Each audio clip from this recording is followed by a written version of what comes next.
Assalamualaikum warahmatullahi wabarakatuh. Halo sahabat rumah belajar, bersama saya Muharani Amzar dengan materi penurunan tekanan uap.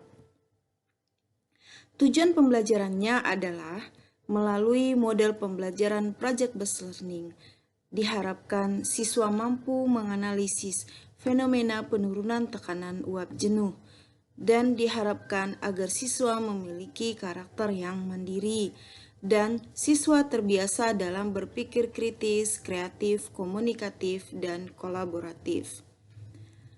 Fenomena penurunan tekanan uap tersebut dapat kita amati dengan memperhatikan tekanan uap suatu pelarut murni dan tekanan uap suatu larutan. Jika ke dalam pelarut dimasukkan zat terlarut yang sukar menguap, maka tekanan uap pelarut tersebut akan turun. Mengapa demikian? Sebab antara molekul zat terlarut dan molekul pelarut timbul gaya tarik-menarik. Dengan kata lain, molekul-molekul zat terlarut akan menghalangi penguapan zat pelarut, sehingga tekanan uap larutan lebih rendah daripada tekanan uap pelarut murni.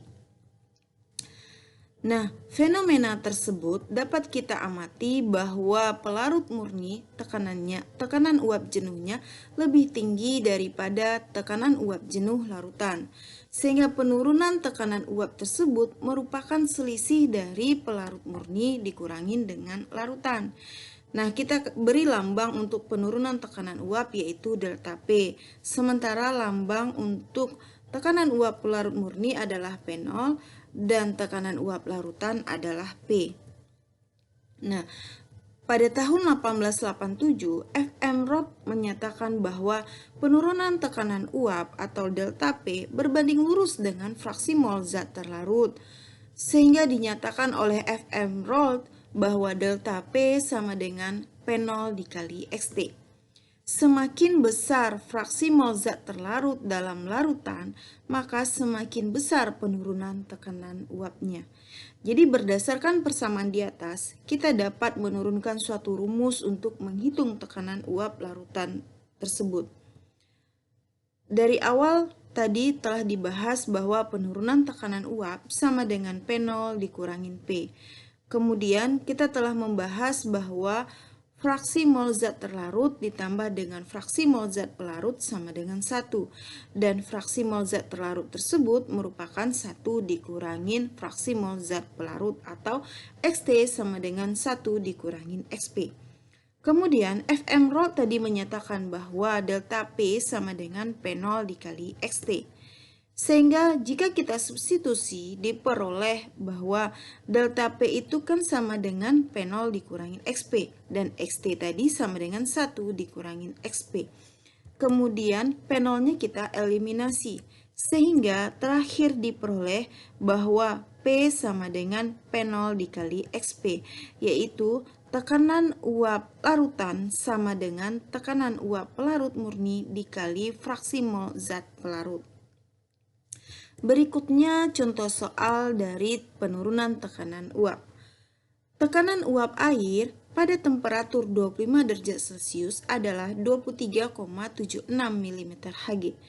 Tentukan penurunan tekanan uap jika ke dalam 90 gram air dilarutkan 18 gram glukosa C6H12O6, di mana diketahui massa molekul relatif atom C sama dengan 12, atom H sama dengan 1, dan atom O sama dengan 16. Cara menjawabnya, karena penurunan tekanan uap sebanding dengan fraksi mol zat terlarut, maka dicari terlebih dahulu fraksi mol zat terlarutnya. Nah, cara menghitung fraksi mol zat terlarutnya kita mulai dengan menghitung massa molekul relatif dari glukosa yaitu C6H12O6 yaitu sama dengan 180. Kemudian massa molekul relatif dari H2O atau air sama dengan 18. Sehingga mol dari glukosa sama dengan massa dibagi massa molekul relatif atau M dibagi MR sama dengan 18 gram dibagi 180 gram per mol. Sehingga diperoleh hasil mol dari glukosa sama dengan 0,1 mol. Berikutnya dengan cara yang sama, kita menghitung mol dari H2O, yaitu massa H2O dibagi dengan massa molekul relatif H2O. 90 gram dibagi 18 gram per mol, sehingga diperoleh hasil mol dari H2O sama dengan 5 mol. Berikutnya kita menghitung fraksi mol dari glukosa, yaitu mol glukosa dibagi dengan jumlah antara mol glukosa dan mol H2O, yaitu 0,1 dibagi 0,1 tambah 5, sehingga diperoleh fraksi mol dari glukosa sama dengan 0,02. Berikutnya, penurunan tekanan uap itu sendiri sama dengan tekanan uap pelarut murni. Di sini adalah tekanan uap dari air dikali dengan fraksi mol dari zat terlarut, yaitu fraksi mol dari glukosa. Kita masukkan angka yang telah diketahui. Tekanan uap pelarut murni adalah 23,76 mm Hg, sementara fraksi mol glukosa yang telah kita hitung adalah 0,02. Sehingga kita peroleh penurunan tekanan uapnya sama dengan 0,48 mm Hg. Jadi, penurunan tekanan uap larutan adalah 0,48 mm Hg. Demikianlah contoh soal dari penurunan tekanan uap. Mudah-mudahan bermanfaat. Cukup sampai di sini. Assalamualaikum warahmatullahi wabarakatuh.